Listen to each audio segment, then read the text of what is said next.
The first aspect is awareness. The second aspect is joy.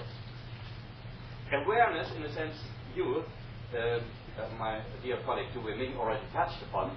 Awareness in the sense of becoming aware of the single things in our life, of the small things, of the slow, of that what is at hand right now and here.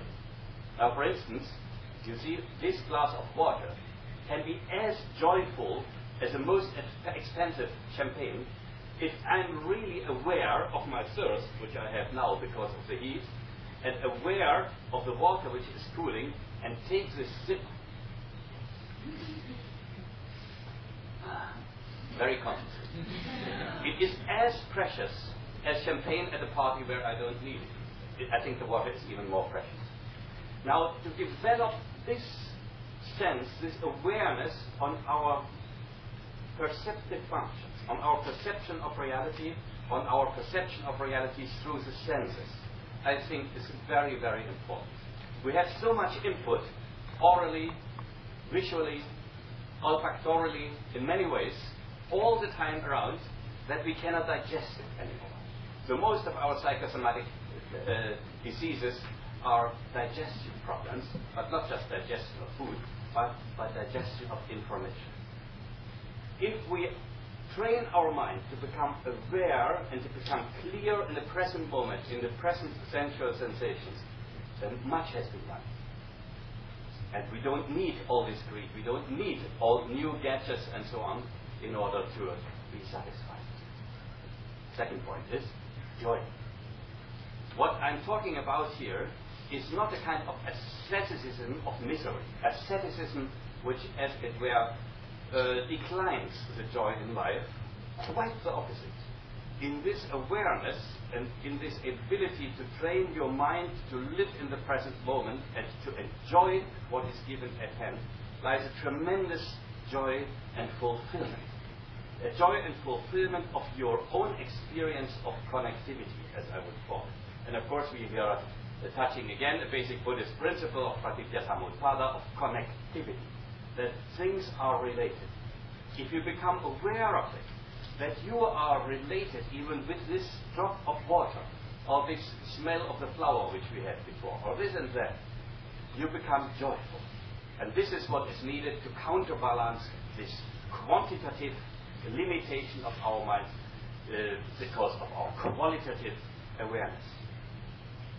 If this joy is already in a drop of water, how much more it is in, stroking our dog or our bird, and even more so to have a friendship with our human fellow creatures.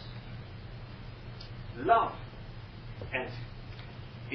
is based on an awareness of connectivity, and the awareness of connectivity is not just based on, say, a moral obligation. You should love your neighbor also, or yourself. But love is the very principle of being aware and attentive to the processes of your own life. And if you are really aware of it, love comes and flows spontaneously. Spontaneously, it is the very expression of your own wholeness. Third point. This sounds very nice, and this sounds very idealistic in a way, and maybe it will happen in 100,000 years, if ever it would happen. I don't think so. My third point is that human beings are most adaptable due to our evolution. Much of our behavior, our values, our experiences of fulfillment and so on are the products of our cultural formations. Very little in our life is genetically conditioned, but much is culturally developed, especially in our early childhood. This is why I think that the present results, which we are discussing with our colleagues from the brain research departments, are so important for our education, are so important for our search for spiritual values in the present world. We have to start with our youngsters, with the young children in the educational field, in order to imprint into their consciousness, not only into their consciousness, but into their mind, because into their brain, because the brain is formed according to the imprints it gets in the early childhood. We have to imprint these productive and qualitative experiences with themselves. Those imprints, of course, are strict non-violence, because violence never solves the problem. It solves it only on a very short-time basis, and on a long-term basis, only a non-violent means which can really integrate fighting fractions or integrate differences. This is not a matter of religious well-behavior or not. It's a matter of intellectual insight. If you really look at it and study history, you will come to that conclusion, that this is a statement not out of idealism, in the classical sense of the term, but a statement out of insight.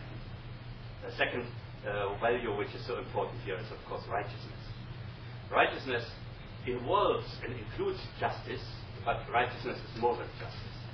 It is the ability and the possibility to participate in culture, both in the material culture as well as in the culture which we use the term usually, the culture of arts, the culture of self-determination, the political culture, and so on. Much of the frustration today, just 1 minute, much of the frustration today and of the violence comes out of frustration because people are not allowed to participate in cultural and social processes. I come to the end. In sum, all spiritual traditions do express these concerns in different images. These concerns just raised now, in different images, different myths, and different rational elaborations. What is required today is a common pedagogical effort. Pedagogical effort in the schooling systems, in the media, in the economy, in politics, to overcome our one-sidedness on a materialistic, that is, in my terms, on a quantitative reduction of our processes of perception, intellectual framing, and decision-making. It is similar to what is happening in science. In science, you have a worldwide, globalized community which works quite well, which works quite non-violently, surprisingly, not totally, but surprisingly.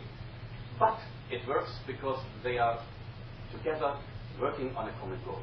And so should spiritual traditions be working on the common concern of mental purification and mental training in the way I just tried to explain. Thank you.